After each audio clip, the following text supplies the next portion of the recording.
Hello, എന്താണ് എല്ലാവർക്കും സുഖമാണെന്ന് വിശ്വസിക്കുന്നു. അപ്പോൾ ഞങ്ങൾ ദുബായിൽ നിന്നും മസ്കറ്റിലേക്കുള്ള യാത്രയിലാണ്. ഇപ്പോൾ ഒരു സന്തോഷ വാർത്തയുണ്ട്.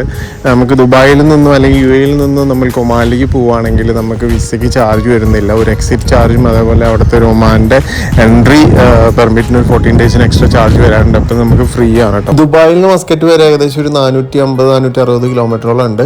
നമുക്ക് ഇൻഷുറൻസ് എടുക്കേണ്ടതായിട്ടുണ്ട്. വണ്ടിക്ക് കാറിലാണ് പോകുന്നതെങ്കിൽ അതിൽ നമുക്ക് ബോർഡറിൽ തന്നെ നമുക്ക് കിയോസ്കിൻ്റെ മെഷീൻ ഉണ്ട്, അതിൽ നിന്നും എടുക്കാവുന്നതാണ്.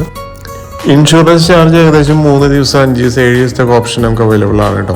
അപ്പോൾ മെഷീനിൽ നമുക്ക് ഇവിടെ നിന്ന് ഡയറക്റ്റ് എടുക്കാം, അല്ലെങ്കിൽ ഓൺലൈനിൽ നമുക്ക് എടുക്കാവുന്നതാണ്. അല്ലെങ്കിൽ നമ്മൾ ഓൾറെഡി നമ്മളെ വണ്ടിക്ക് ഒമാൻ കവേർഡ് ഉണ്ടെങ്കിൽ അത് നോക്കാം.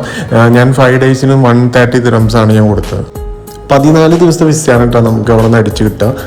നമുക്ക് ഓൾറെഡി കാറിൽ ഇൻഷുറൻസ് ഉണ്ടെങ്കിൽ പുറത്തിറങ്ങേണ്ട തന്നെ ആവശ്യമില്ല. ഡയറക്റ്റ് നമുക്ക് ബോർഡറിൽ വണ്ടിയിൽ ഇരുന്നുകൊണ്ട് തന്നെ നമുക്ക് പ്രൊസീജിയറൊക്കെ കഴിച്ചിട്ട് പുറത്ത് പോകാവുന്നതാണ്.